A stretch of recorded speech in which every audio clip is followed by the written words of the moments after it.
Good morning friends, स्वागत आहे तुमचं आजच्या प्री मार्केट रिपोर्टमध्ये. तर मग चला सुरुवात करूयात आजच्या या भागाला आणि जाणून घेऊयात की आज आपल्या स्टॉक मार्केटमध्ये काय होऊ शकतं ते. त्याआधी तुम्ही जर चॅनलवर नवीन असाल तर चॅनलला सबस्क्राईब करायला बिलकुल विसरू नका. तर मग चला सुरुवात करूयात आजच्या व्हिडिओला. मित्रांनो, काल मार्केटमध्ये आपल्याला टेरिबल फॉल पाहायला मिळाला, परंतु आपण जर पाहिलं बेसिकली तर सगळे स्टॉक्स जिथे ओपन झाले तोच त्यांचा डे लो होता आणि तिथनं सरळ सगळे म्हणजे बऱ्यापैकी स्टॉक्स रिकवर झालेले आहेत. म्हणजे खालनं अगदी 2-2, 2.5% सुद्धा स्टॉक रिकवर झालेले आहेत. परंतु यामागचं बेसिकली रिझन काय, तर कारण एवढं मोठं गॅपडाऊन एक्सपेक्टेडच नव्हतं. ओके, कारण गिफ्ट निफ्टीसुद्धा दाखवत होतं की 800 पॉईंटच्या आसपास गॅपडाऊन होईल, परंतु गॅपडाऊन झालं साधारण 1150 पॉईंटच्या आसपास, की जे खूपच मोठं होतं.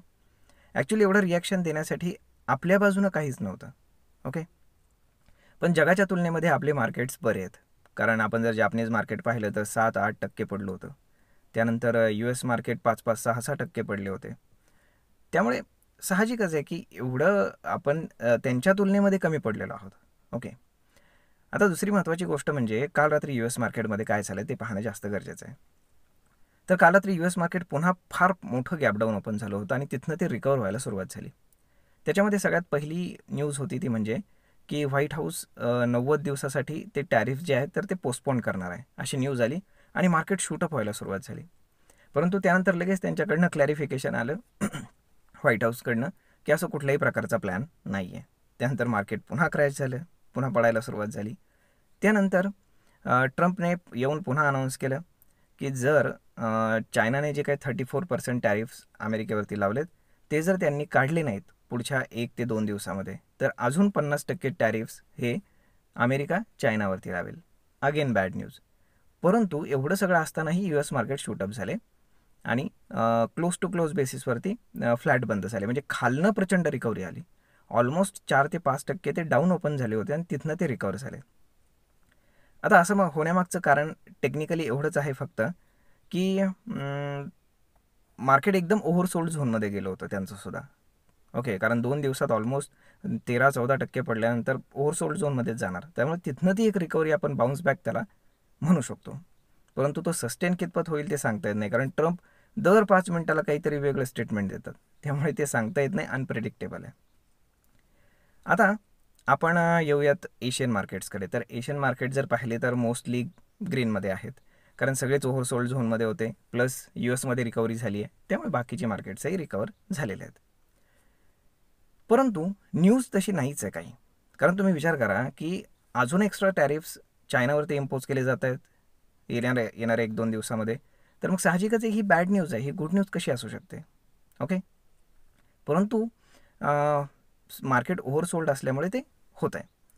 आता जर आपण दुसरी गोष्ट पाहिली तर गिफ्ट निफ्टी इंडिकेट करते की मार्केट साधारण 350 पॉईंटच्या आसपास गॅपअप ओपन होईल, कारण विक्स एवढा वाढलेला आहे. त्यामुळे एवढं मोठं गॅपअप होणं पॉसिबल होतं आणि त्याला काही म्हणजे आडकाठी नाही आहे.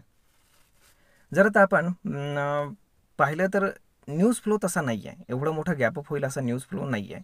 परंतु US मार्केट रिकवर झाले, त्यामुळे आपल्याला एवढं मोठं गॅपअप पाहायला मिळतं आहे. त्यामुळे लाँग पोझिशन्स जर असतील तर त्या कट डाऊन होतील हे लक्षात ठेवा, कारण खूप सारे लोक वरती अडकलेले आहेत. कारण एवढं मोठं प्रचंड गॅपडाऊन हे एक्सपेक्टेडच नव्हतं. त्यामुळे ही गोष्ट आपण लक्षात ठेवायला नक्कीच हवी. त्यामुळे पाहूयात काय होते आज पूर्ण दिवसभरामध्ये. परंतु साहजिकच आहे, ऑप्शनचे जे प्राइसेस आहेत तर ते इंडिया विक्स प्रचंड शूटअप झाल्यामुळे ऑप्शनच्या प्राइसेस फार इन्फ्लेट झाल्यात. म्हणजे जर कुणाला ऑप्शन सेल करायचे असतील तर प्रचंड चांगली अपॉर्च्युनिटी आहे, कारण आता एक्सपायरीसाठी अगदी 2-3 दिवसच राहिलेत. त्यामुळे त्या हिशोबाने तुम्ही कॅल्क्युलेट करून अगदी व्यवस्थित तुम्ही ऑप्शन जे आहेत ते सेल करू शकता. लांबचेही ऑप्शन सेल करू शकता की जिथपर्यंत मार्केट जाण्याची पॉसिबिलिटीज नाही, आणि तरीसुद्धा तिथे ऑप्शनचे ज्या प्राइस आहेत, कॉल असतील पुट असतील, दोन्ही बाजूच्या प्रचंड इन्फ्लेट झाल्यात. ते केवळ फक्त इंडिया विक्स वाढल्यामुळे. ओके, त्यामुळे तिथे चांगले पैसे बनण्यासारखी परिस्थिती आहे. जर आता आपण पाहिलं कालचा FISDAचा डेटा, तर FISनं 9,000 कोटींचं सेलिंग काल केलेलं आहे आणि त्याच्या अगेन्स्ट डोमेस्टिक इन्स्टिट्यूशन्सनं 12,000 कोटींचं बाईंग केलेलं आहे, विच इज ओके.